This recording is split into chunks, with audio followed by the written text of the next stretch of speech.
Hello everyone and welcome to His Author's Voice, and I am the author, Jack Sanger.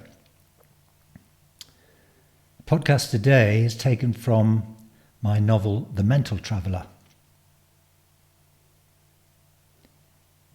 The book is about the relationship between two men over the course of their lives, and how one of them casts his mind back over that relationship as he travels from Norfolk in the south to Beatock in Scotland in the north, and considers the pluses and minuses of their relationship. These days, the word bro is used between males as if to define a kind of deep friendship which is beyond the mere acquaintanceship, one of blood, perhaps. Anyway, you might like to read The Mental Traveller, but hear the first chapter and see what you think.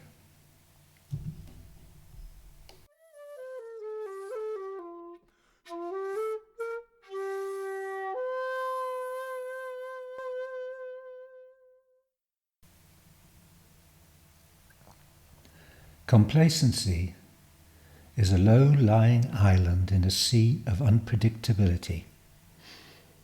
This is how I see it now. I have a clear formulation of when the email must have arrived. My writing was going well, which meant that life had an elasticity which defied the mooring points offered by a clock. At such times I resented even the intrusion of natural bodily functions. It must have lain in my business inbox for some time, slipping slowly from sight. I hadn't checked. Mrs. Sayers being away for the weekend was at the root of it. Normally she went through my correspondence, organised bills and food, prioritised what must be done, and managed the part-time cleaner and gardener. She'd stocked me up with pre-prepared meals, requiring only the microwave, and left instructions for the staff not to bother me. I paid Mrs. Sayers well, but compared to a wife, she was cheap. Of course, on her return, she discovered it immediately, a personal email in a public folder. She silently opened the door which separated our offices. I was in the zone. Demonic possession, no distractions. It was a very short story and the denouement was only a sentence away, but I needed to get it right. She waited, a spectre at my feast of words, staring down at her shoes and stiff as a post. It was a very out of character and completely unsettling experience. I had a woolly sensation of waking up. It was similar to the sleeper who jerks into consciousness when a church bell misses a chime. Mrs. Sayers never disrupts. She stays in her own territory, often standing, notebook in hand, by the window overlooking the lawn. I was usually aware of where she was, but only as part of my backcloth.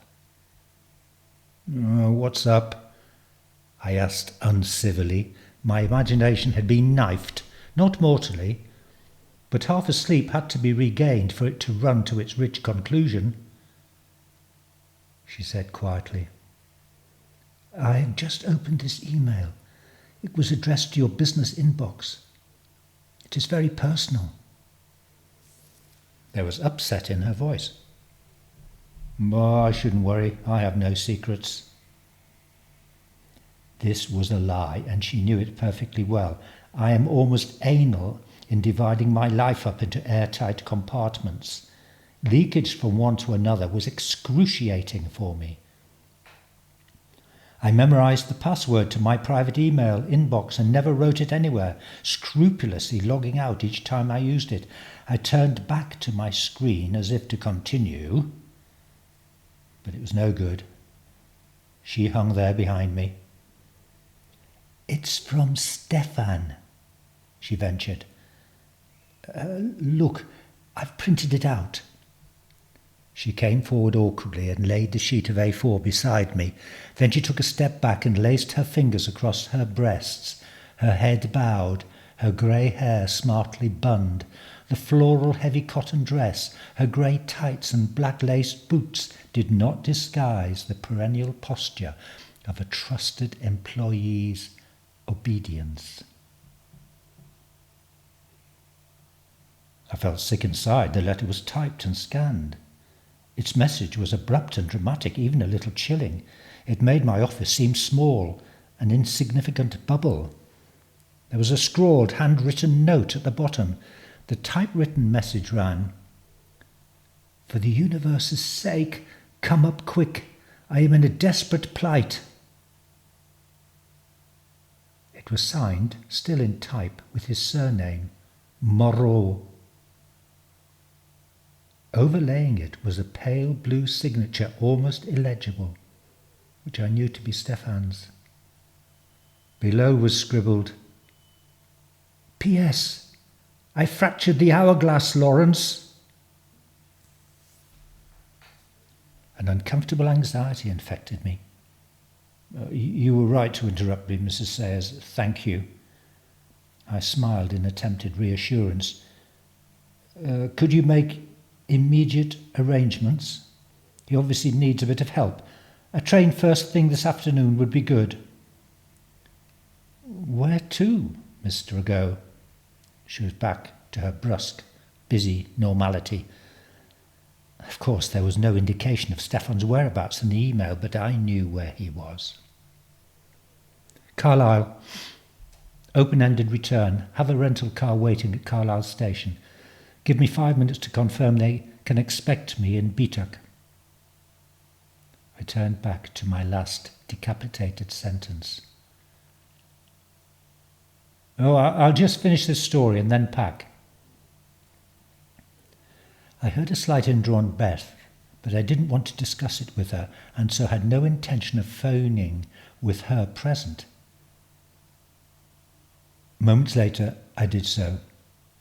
Madge answered. She was in floods of tearful relief, but refused to say anything other than she had thought my delay in replying was a rejection.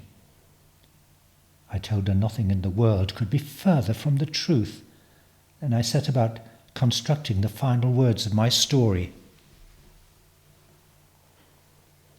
A few minutes later I stood up and stared around for the last time. Although my desk always seems a jumble with a complex and irrational code governing its littering, known only to myself, it was the only oasis of apparent disorder in the entire house. This was because I hardly touched anything beyond my office, the kitchen, and my bedroom, so Mrs. Sayers had little difficulty in keeping the whole spick and span. Each day was spent at my machine until my fingers grew too cold or cramp-ridden, or my thoughts crashed, resulting in my being forced to bed in front of a television, with some small plate of victuals on the duvet before me. I'd fall asleep, waking to find the crockery on the floor and the television still chirping away. When I finished a manuscript, I usually left the house altogether for a few weeks. At one time, I would have visited Stefan, but these days I preferred to go to a spa hotel for an overhaul. Hair, skin, nails and soles, and a morning and afternoon swim, healthy food and meditation. It stoked up my body for the next assault course in writing. While I was packing, my mind was being knocked here and there by Stefan's brief message. Snap images of him chased each other like scraps of paper in a stream. Stefan at school, Stefan at college. Stefan, his blonde hair flopping and flowing, wandering the moors, on beaches, or in his laboratory. Stefan beyond fury when I last saw him. I recalled the first time he'd fallen in love, the atmosphere-consuming intensity of it, and how quickly he'd fallen out of it again. Like a dam giving way, these early memories flooded me and made me sad at our later withdrawal from each other into geographically separate lives. As an only child, Stefan had become as close as a brother. My brain continued to play with these old newsreels of our friendship, while my practiced hands filled a suitcase. What I did not dwell on, a curious inner censorship, was what might be encrypted in his email. I put that aside for the train journey. I'd always been able to defer gratification. Over a lunch of cheese and apples, I made notes of the work I wanted Mrs. Sayer to oversee. Then I went out into the garden for a last look around. I always did this prior to going away so that I could judge the changes when I returned. I am obsessive about the seasons. I want to comprehend the true meaning of time and my own aging. The plants out there seem inextricably linked to the cells in here. I observe them in minute detail. Mrs. Sayer's nephew, Alistair, does the garden 3 days a week. He is entirely beyond education, unable to read and write, and with no interest in current affairs. He lives with his senses heightened in inverse proportion to his understanding of the ways of man. He is consummate in his at-oneness with living things. His emotions swim through the natural world, quite capable of crying at broken stalks and frost-scorched flower heads, laughing at the play of birds and squirrels, sternly angry in the face of invading snails and rabbits. He is naturally a Buddhist, even if he's never heard of the term. He will not kill, but he will go to extraordinary lengths to prevent. I would not take against him regarding what should be done in my garden. He senses its transitory life in a way I could never do. He understands its mysteries even though he cannot articulate them. I am a vegetarian, and his garden feeds me, even in winter. I walked around my acre. The Michaelmas daisies were losing their vivid purples and pinks. The evening primroses were points of light against the moss on my boundary wall. Apple leaves were going gold. The pear tree was already bald. Faint bumps of next spring's foliage could be felt under my forefinger. She was a delicate breed. Alistair would talk to her, coaxing her through the travails of winter. I ambled to the furthest point away from the house and looked back. The Norfolk red brick was fiery in the late autumn sun. Where I stood close to the wall, an autumn chill in the shadow wrapped its cloak around me. The dank darkness took my thoughts to Stefan's letter again, and I had to ward off the words. I stepped back into the sun and threaded my way through the allotment's rows of cabbages and sprouts. Despite the growing inhospitality of the season, many plants were thriving. It was in their genes to manage the elements. Hadn't all life survived against the odds? The first cells formed in the human womb must have, within their twisted growth, memories of every battle fought by every species to ensure their survival. A comfort to me. It armed me in my face-off with the world. Somewhere, stamped in my genes, were answers, ways of defying any danger I might face. I re-entered the house. Mrs. Sayer had everything ready, including my mobile phone fully charged, which she knew I wouldn't use, but it was in case of emergency. With a quick check and a nod that all was how I like it, we got into her VW Beetle and she drove me to Norwich Station. She dropped me outside, and with a firm exhortation that I should give her due warning of my return, she left me there with my suitcase and a small rucksack, a 40-year-old man with a drooping face, unfit but drawn towards a northern land, created for much hardier folk, a recluse who lived where the soil was soft and flat, now headed to heathery granite outcrops and sheep farming.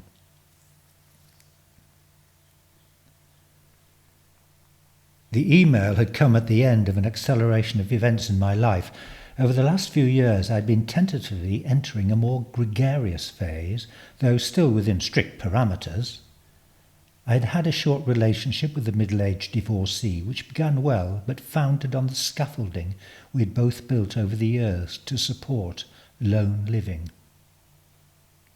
But there'd been enough grains of gold in the gravel of this liaison to give me the impetus to try to do something to fill my empty horizons. I'd spent too long in the pursuit of finely tuned phrases as a servant to my imagination.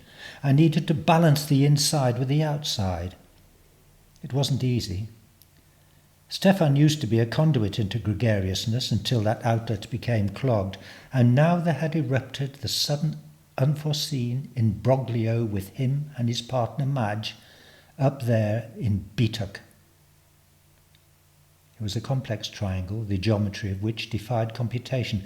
In fact, geometry is too rigid a term for something which shifted violently, pulling and pushing the three of us out of shape. Norwich Station is a good terminus from which to come and go. It is small enough to gauge everything that is happening, all its action under the nose of the observer.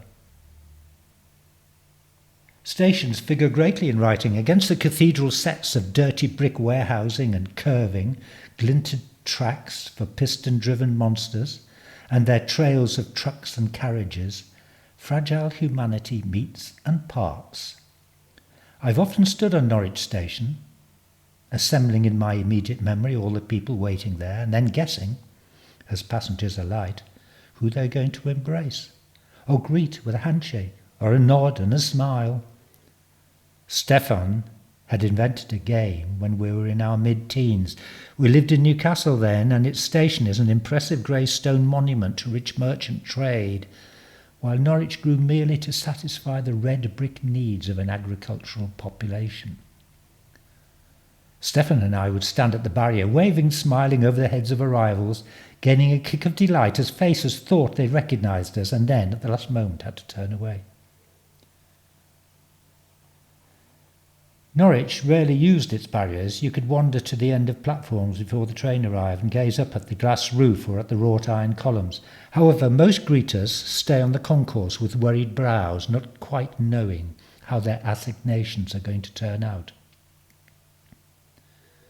I was aware of the impression I was creating as I walked slowly out along platform 3. It was as though everyone knew I was a man between lives. I had expensive handcrafted footwear, sold many times, battered white Jolly Jack Tar trousers, and a grey Harris tweed jacket under a green oilskin short coat with corduroy collar. My case was a leather sausage, and my rucksack a shapeless canvas hump on my back that had once spent a whole spring on a stake in the allotment frightening off birds. Alistair had put it there thinking the bag was a surplus to requirements. I walked in serene oblivion, where once each step in the public's gaze would have been awkward, my limbs stiffened with glue. You pass a threshold in your life where you no longer bother about approbation or criticism. Except, probably not Stefan, he will always cultivate his charismatic impact on total strangers. Across from my platform, the London train was filling up, a quiet, sleek diesel. My own conveyance would take me to Birmingham, where I would change for the London to Glasgow Express. In 6 hours I would be at Carlisle Station. I would be at the other end of Hadrian's Wall, the wall of my childhood. But no scrambling along its ancient walkway this visit, with vistas across the moors and hills. I'd be in a hired car and setting off for the final leg, to Madge's place. I began to feel the cold. It was spiced with diesel smells and dust. Heavy grey skies were mounting at the end of the platform. In another month they would carry sleet, whipping a surprising distance under the glass roof towards the concourse. My train pulled in with its 3 carriages, somehow ludicrously small given the distance it would journey. But there was little custom for east-west travel. Birmingham did not apply suction upon Norwich like London did. By the time the whistle blew and the mechanical parts took up the tolerance and gained traction, each carriage was nearly full. The seats were arranged as on a bus, and I sat at the back so I could see lines of heads facing away. No one chose the seat next to me. A certain oddness has its advantages. Unlike the long haul out of most cities, leaving Norwich takes only seconds, and my mind was already turning to the letter. I was very aware of its presence in my inside breast pocket. It was not burning a hole, but rather forming an iced-off vacuum, ready to be filled with my tumbling hot thoughts. I took it out and examined each word. For the universe's sake was a private cipher, if anything was. As boys, we decided we were at the very least agnostic. We derided for God's sake, or Christ's sake, or heaven's sake. We were avid science fiction readers, and this seemed to us to be a more fitting exhortation for intervention by suprahuman powers. For us, the ineffable pointed to cosmic forces beyond human ken. To begin his message like this was a call to his young blood brother. His use of the word plight was arcane. It cast me in the role of a wandering knight, a saviour. It wasn't a word that Stefan would ever use. He'd never before requested my help. Its very quaintness suggested trouble, but it was the handwritten postscript which was his main device for drawing me towards him. Stefan was struggling for his very life. I fractured the hourglass, Lawrence, was a reference to an analogy he often used to sum up his place in the cosmos. The sand in an hourglass was a metaphor for the creative force he'd been allotted at the outset of his life. As he aged, the energy drained from the imagination, the chaotic unknown, into the humdrum purgatory we all suffer each day. Stefan was a biochemist, and like alchemists before him, he was obsessed with turning the glass over in some way and gaining a victory over entropy. He saw the sand in the bottom chamber as accumulated wisdom, which, if it could be recycled, would bring revelation and illumination to humankind. Even the glass itself had symbolic meaning to him. It was a four-dimensional boundary between the known universe and what lay dimensionally beyond.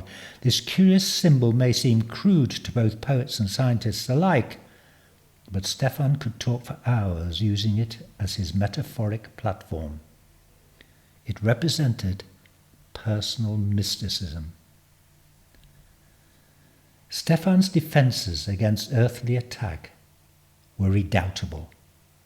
But once the debate shifted to the propositions of metaphysics, a strange vulnerability became apparent. For someone who had always been so deprecating about religions, it was ironic that he should seem unaware that he was constructing a private one. The word fracturing was the clincher. It was ominous when complemented by the rest of his note. But what really disturbed me was not in the email. There was no mention of Madge. It was all Stefan. It was all Stefan. As though the event that overshadowed everything in our lives had never occurred.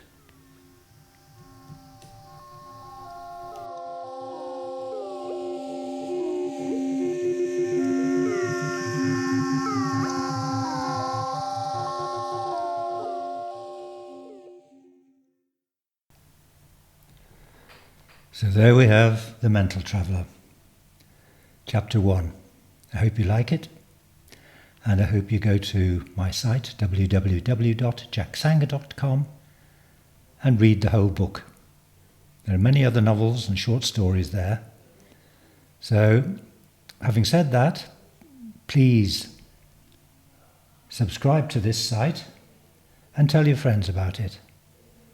I'll be back soon with more to listen to. Bye-bye.